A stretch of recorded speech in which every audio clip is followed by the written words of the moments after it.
Welcome to the HealthiHer podcast. Your host, Dr. Amy Brenner, is a board-certified OBGYN with additional certifications in functional and integrative medicine. This podcast is meant to help women find reliable, relevant information to help them feel better, look better, and live better. Here you will hear in-depth information about hormones, sexual medicine, aesthetics, cosmetic gynecology, and functional medicine. Well, hello, friends, and welcome back to another episode of HealthiHer. I think you're going to really like this podcast that we have in store for you today. I have a special guest with us. I'm joined by Camille Martin, and she is the author of a really exciting book, which is a completely new message, and it is called Love to Lose. She's an advocate of loving life first and just letting the weight loss follow. So welcome, Camille. Thank you, Dr. Brenner. I'm so excited to be here.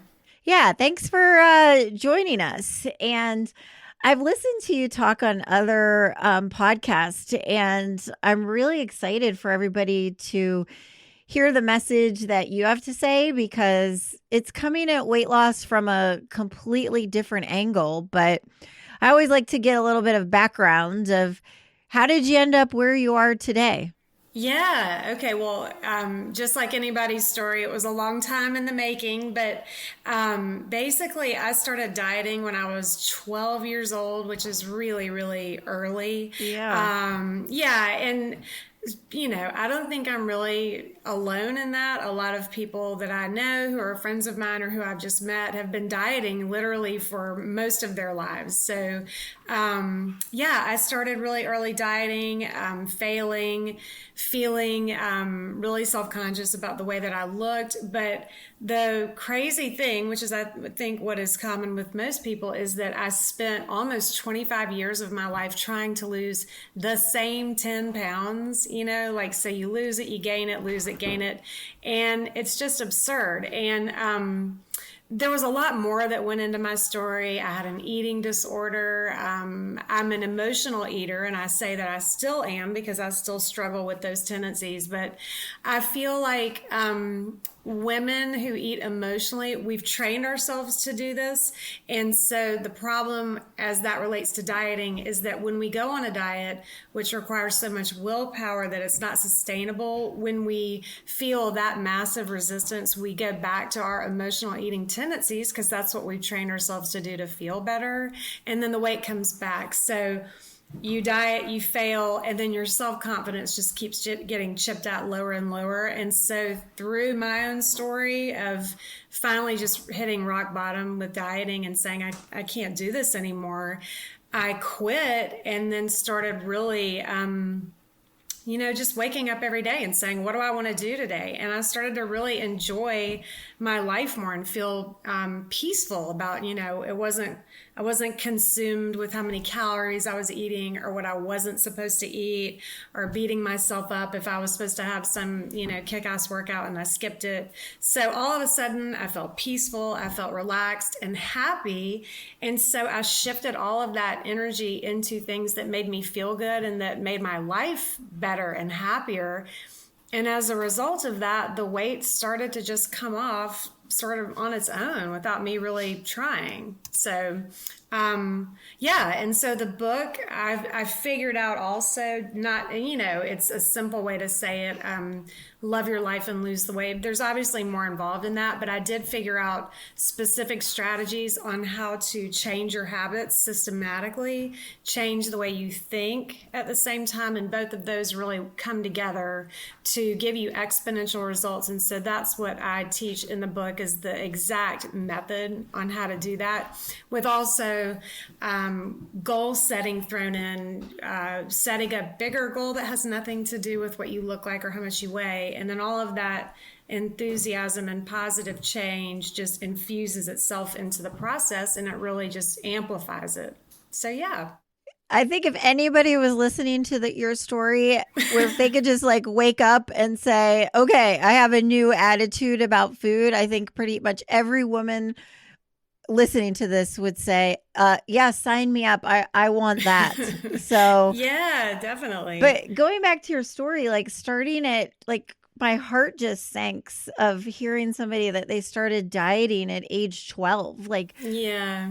were you overweight at age 12, or where did that come from? No, this is what's so psycho about it. And again, I'm not alone. I was definitely not overweight. I mean, I was at a normal, healthy weight, but I got all of these messages from, the media, obviously, but then people around me, my mom, who was definitely not saying anything unkind or cruel, but it was just the atmosphere I was in. I was always hearing about, that's fattening, don't eat that, everyone wanting to be skinny and losing weight. And the more I started to like really focus on what I looked like and saying out loud, I'm not going to eat that, that's fattening, I got all of this praise, so that really sort of, that really did affect me. I got the message that what you look like matters most of all. Also, I was raised in the South, which I adore living in the South and being raised there, but there's very much a focus on what you look like and being sweet and look pretty. Don't rock the boat. Don't make waves. Don't talk back. Just basically make everybody feel comfortable around you, everybody but yourself. So all of that really just... all of that around me, I absorbed all of it. And then combined with just the normal feelings of being a preteen and feeling like you didn't fit in and all of that, I was training myself to eat to make myself feel better. So it developed this really horrible, dichotomy of eat to make myself feel better, but also this is wrong what I'm doing and it's shameful. And I need to not eat so much. So it was just a perfect storm. Yeah. I worry about that. Just obviously we do weight loss and wellness in our practice. We do aesthetics in our practice. We do body contouring in my practice. And, I have little ears at home. Well, I guess they're not so little anymore, but I have 2 teen girls that live at home and, obviously they hear me talk about these things. And I personally do aesthetic treatments as a mom, or the moms that are listening, like, what advice do you give to moms of girls without, I don't know, of how not to create that? Certainly you want your kids to be healthy, but at the same time, like you mentioned, the culture we live in. So yeah. Well, it's unavoidable because of the culture we live in. But for instance, right now, my 12-year-old, who is homeschooling right now, she's sitting right here next to me listening to this whole thing. And I think that's the point. It's a good thing to talk about it. And there is nothing wrong with wanting to improve not just how you look, but to make yourself feel as confident as you can be. I mean, no one's going to walk out tomorrow and wear no makeup and never exercise and just eat whatever they want. That's not a recipe for feeling good about yourself. But if you want to put on makeup, if you want to do some cosmetic surgery, there's nothing wrong with that. I just think we have such an extreme, unrealistic, crazy message that we give little girls. And I grew up in the 80s and we got it through mostly magazines and, television shows, but it wasn't nearly as bad as it is now with all of the social media and the filters and all of that. But it's a balance of wanting to feel and look your best and be healthy. And I tell people, if you don't feel comfortable in your body because you're carrying excess weight, there is nothing wrong with wanting that weight to not be there. But my thing is, the reason it's there is because of you resisting your body in the first place, So when you're feeling resistant towards your body, when you feel antagonistic toward it, when you have body shame, just like I did and still do every single day, it doesn't really leave you. It's good to focus on making yourself look as good as you can to make yourself feel good, instead of, I guess, if you're going overboard in self-hatred and body shame, you're off track. If you're going toward the direction of, I want to eat healthy because it makes me feel good, and I'm exercising because I love it, that's the key to everything, really. But I sort of got off track, but back to your point about how do we teach our children, we just talk to them about it. I mean, it's out there, they're facing it, they're seeing it, but just to let them know that they're beautiful and perfect exactly as they are, and to understand that a lot of the stuff they see is fake, and they're actually a lot more savvy than we think they are, so they're aware of all of the shaming and that kind of thing. But if you have really little girls, that's where it's a good place to start, to just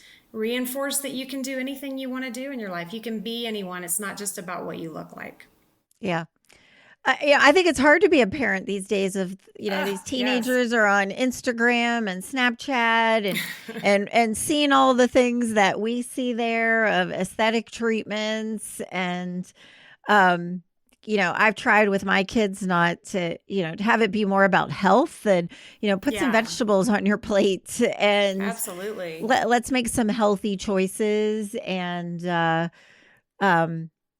but it's scary of what you can do to a little girl's mind by just saying things of just something that you wouldn't think that much about. Not even thinking about it. Oh my gosh, I still say stuff. They take pictures of me when I'm not looking, and I'm like, please delete that immediately. And they're like, why, mommy? You're beautiful just the way you are. And I'm sitting there going, oh my God, I'm telling them, like, I don't want to look at myself, delete that photo. So yeah, I mean, I do it too. So. When I was growing up, my parents more had you're not getting up from this table until you finish all your dinner. I still remember like going to visit my grandparents, and my grandma had a nice candy bowl that, like, as soon as we walked into our house, I would go to the candy bowl to get some treats. And my mom was like, oh, no. I brought your dinner. So you're going to eat your dinner before you have the candy. So in my house growing up, it was more about, we're not wasting food, and you're gonna eat dinner. Not so much the other way of, don't eat that, you're gonna get fat. And luckily or whatever, my kids have the same genes as me, and it's been more about, you need to eat more, not so much don't eat that. Right. Yeah, I think my parents grew up in the Depression, and so there was always, we're wasting food. So, I guess that was more from my dad. My mom was definitely more, you don't want to eat all that because it'll make you fat. But yeah, it's just crazy. I'm glad we're more aware now. You know? But at some point in my life, I need to eat more, it definitely caught up to me of, okay, well, now I need to watch what I eat. And now I do need to be on a quote diet, if you will. And for me, I've never been one to, or at least I don't like to be on a quote diet. I feel like when I'm on a diet and watching what I eat or writing things down, I feel like I just become then obsessed with food of when can I eat? Okay, well, if I do this, then on Friday, I can do this. And I always felt, when I'm kind of in that mode, that I'm in poor me. I got to lose these 10 pounds. I have a vacation coming up. And it just is in this mindset of, like, poor me, I can't do what I want now. Yeah, well, looking at it, I always say it's not about the food, it's about the way that you eat the food. It obviously is about what you're putting into your body, but if you don't start with how you're eating, if you just you try to micromanage the menu and change it up, and then counting calories and all of that, if you don't change the way you approach your food or how you're viewing it overall as, it's fueling my body, it's, I feel better when I eat this way, and even working out, like when you tend to think of it as I'm working out and I'm burning this many calories. Therefore, I burn those calories. I'm doing air quotes now. I can be good. I've been good. Now I can be bad later. I can eat more tonight. You start getting into this like mental checks and balances that it's like, and it's just all negative. It's a negative focus, trying to cut calories and trying to, cut carbs. And I'm going to kill myself on the treadmill. And look at me. Let me focus on what I look like. And it's all just a negative, resistant phase or a mentality that you're taking on. And so all of that, it just feels bad. And so you just subconsciously are looking for ways like to neutralize all of that resistance and that bad feeling. And so that's why we turn to food. That's why we sit down on the couch and watch Netflix. That's why we binge drink or, shop online. It's like we're creating this negative mindset and this negative state that then has to be neutralized with something that makes you feel good. And instead, if you just drop all of that, it takes a lot of practice. It really does. But you start shifting your focus more to how you eat your food. How do you see it? How do you see yourself? If you're staring at your stomach and saying, oh my God, I look disgusting, I'm so fat, that's not going to lead anywhere but downhill. So it's all about a mindset shift. And, it takes practice. It takes changing your habits and really sort of getting to where you're looking at things objectively instead of just this negative state. Like you said, poor me. And it's really it's a mindset. So all of this sounds wonderful. I'm sure so many people listening can relate and say, yeah, I talk to myself like that daily when I look into the mirror. That's what I do at the end of the day. I'm just too tired. I come home from work, I make dinner for my kids, and then I just, sit in front of the TV. And then I eat stuff I shouldn't eat. And then I'm like, what the heck? Like, forget it. So where does somebody start? Like, who do you recommend people to work with? Or how does somebody just on day one decide, okay, I need to change? Or where does somebody even just from day one start to change their mindset? Well, you have to start with yourself. And certainly therapy, here's the thing. You have to really just make a commitment that you're going to stop dieting and you're going to stop trying to lose weight.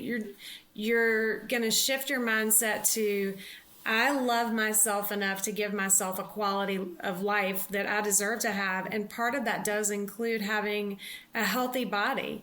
But you have to consciously decide, I'm going to quit dieting. I'm going to quit being mean to myself, like, scathingly mean in my head.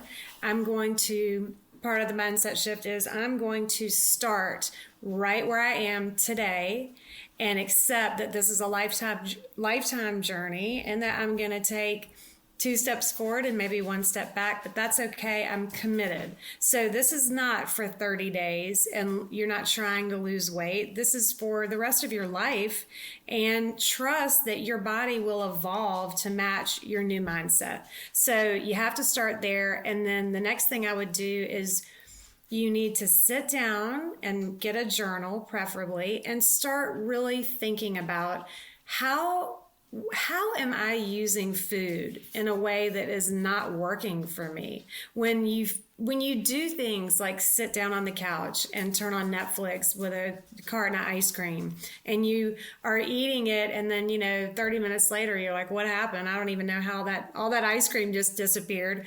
The way that you're eating and the way that you're using food are clues to how you're approaching it and thinking about it. And that's critical, because when you can figure out, I am using food to either neutralize stress or to make me not feel bored or lonely, you can then trace that back to, why did I start doing this in the first place?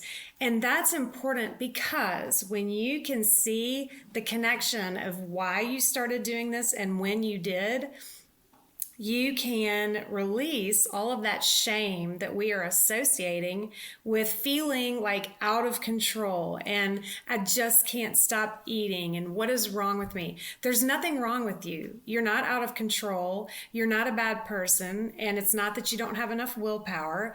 It's that you, a long time ago, started using food in a very specific way to make yourself feel better. And once you can uncover that, it's like, oh, wow, now I get it. I'm not a bad person. And then that's when you can start making progress, because when you're blaming yourself and shaming yourself, you're going to go nowhere. That fuels desperation of, I got to get rid of this weight. I'm going to go on this crash diet, and then that's going to solve my problem. And then it doesn't. So that's where you start with yourself. Because you're not saying like, okay, just stop dieting and eat what you want, because obviously that's not going to work either. It's digging into like, why am I making these poor choices with food? Yes. Yeah. And I'm obviously not saying, I'm not going to diet anymore and I'm just going to eat whatever I want.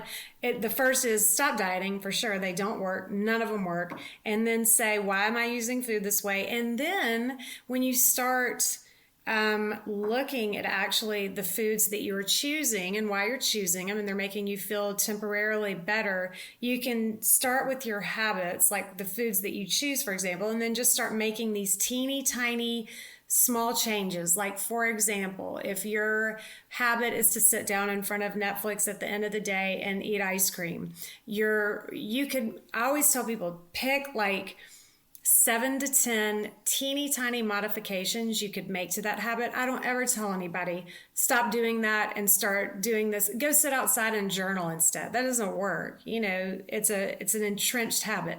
So you take that ice cream and you portion out half of it. If you eat all of it, usually take half of it, put it in a bowl. Then the next time you could get a smaller spoon and eat more slowly. Or you could take all of that ice cream, you could go sit outside in nature and eat it, and then really start, you can focus on actually what you're doing. You could cut it in half and add some blueberries first. You can eat the blueberries, and then, after a while, you're like, I don't really need all this ice cream.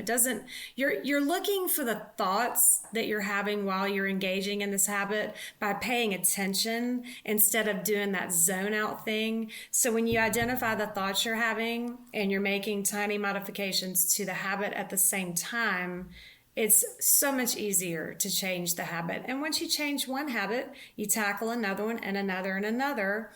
But really quick, I do want to go back to what you said about I can eat whatever I want. There should be absolutely a phase for a week maybe where you do allow yourself to eat whatever you want. Allowing it means that you are not shaming yourself, but when you allow yourself to eat whatever you want, you got to be mindful of what you're doing. How does it make you feel? Does it really taste that good? So like, don't try to not eat sweets or chips or whatever. Eat those things, but just eat it slowly, mindfully, and pay attention to what you're doing. Yeah. Recently I saw a functional medicine provider for myself, and just periodically I like to get other doctors' opinions that just about how to optimize my health. And he had asked me like, well, how do you eat? And I'm like, well, in general I eat pretty good, like 90+% of the time. And his comment to me was, well, it needs to be 100%. Here's a list of foods of the do not eat list. And every time you put these foods in your body, you're killing yourself. And I left there and, you didn't go back. I was like, I'm pretty good. Like, not pretty good. I'm really good about what I eat. But on the same token, like, I feel like I need to live my life. Like, when I go on dates or go out to dinner with friends, like, I like to have a cocktail. I like to, I'll usually be fine with just a bite or two of a dessert. But saying I can't have it, like, I don't want to live like that. Well, no, but like, and the problem with what he said is that that kind of approach is we're taking food out of our lives and we're looking at it as if it's separate and saying, this is good, this is bad, I'm not allowed to eat this and I'm allowed to eat that. Food is part of our lives. You know, a lot of what we eat is not actual food, which is kind of a problem, but your body can process just about anything you throw at it. It doesn't mean you need to eat that 24 hours a day, but like that's not sustainable. And furthermore, not only is it not sustainable, that just rams home that BS message that we've got with food that you're bad. It's not good or bad. Food is nourishing or it's not nourishing, or it's somewhere in between. You know what I mean? Like, you're not good. You're not bad. You know, I didn't do good all day today, so I can go eat chips and guacamole and drink 4 margaritas. It's just life. Like, let's approach it in a more moderate, less extreme, crazy, judgmental way, and we would all be a lot better off. You know, it is just food. It's really not that complicated.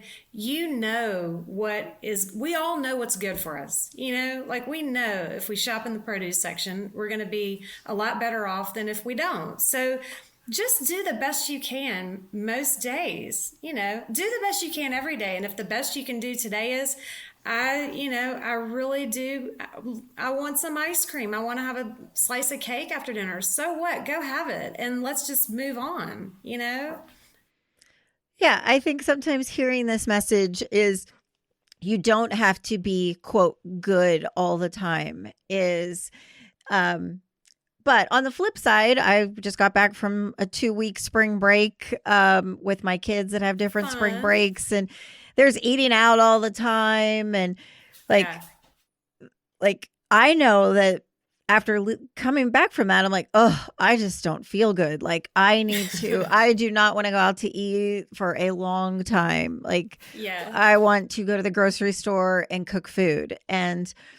But I think it's because my body is used to having real food. But I've definitely gotten into the rut before when you start kind of eating bad a lot, like then you don't feel bad versus if you're eating nutritious home cooked meals and then you eat bad, you actually. Oh yeah. It makes you feel worse. Well, I think, a lot of people don't even know how bad they feel because they're used to feeling bad all the time. But so like if you have a contrast, well, I mean, I never recommend this, but like if I've done something like that, like I've eaten too much on a vacation, sometimes I come back and I do just like a day of juicing, not because I'm trying to cut calories, but just because it floods my body back with the nutrients that it needs. And then, after a day of that, I'm like, oh my God, I feel so much better.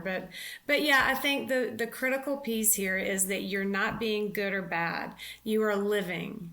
And we just need to take all of this like judgment and shame and all of that out of it.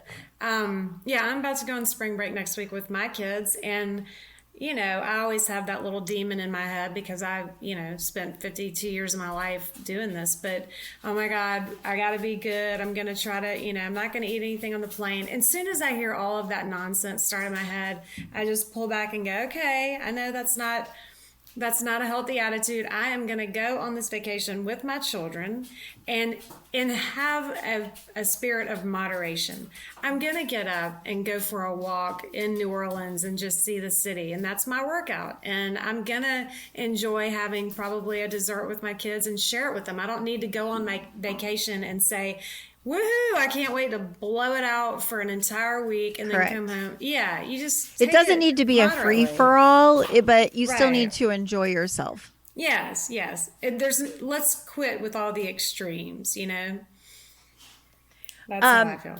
I know in your book you talk about like kind of setting goals and changing one habit at a time. It kind of reminds me that one book, Atomic Habits, of just. Oh, I love that book. Yeah, it's just, how long it takes for something to become a habit, and, you set these habits and then it becomes just the way you live. Yeah. Oh, I really love that book so much. Atomic Habits. And then there's another one by James Charles Duhigg. It's called The Power of Habit. If you hadn't read that one, that's a good one. No, too. I haven't read that one. That one's good. But yeah, habits are just, who knows how long it actually takes. I just have my structure that I follow, which is, to me, the basics of it are that you just don't want to make drastic changes. You want to take one tiny modification at a time and then keep adding to those little tiny changes. And then they start to build on themselves. And then it starts to change how you're thinking.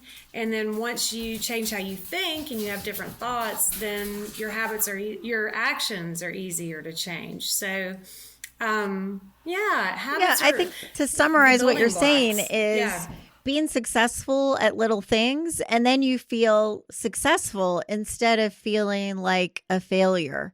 Totally. Small wins, I guess, is the best way to sum that up. Yeah.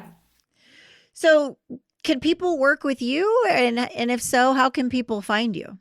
Yeah, I actually don't do private counseling anymore because it just got to be sort of unsustainable. But I am happy and adore having people email me to ask me questions anytime they have any.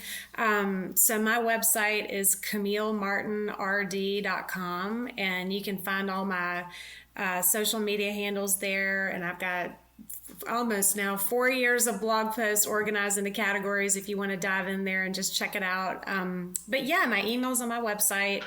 I love to hear from people. So yeah. And your book again, and where people can find it? Yeah, it's called Love to Lose, Love Your Life and Watch the Weight Lose Itself. And you can get it on my shop page on my website. So yeah, CamilleMartinRD.com/shop. Well, thanks for joining us. And I think it was just a refreshing, new, different message to hear about your weight. Yes, well, I hope so. Thank you so much for having me, Amy. I loved it.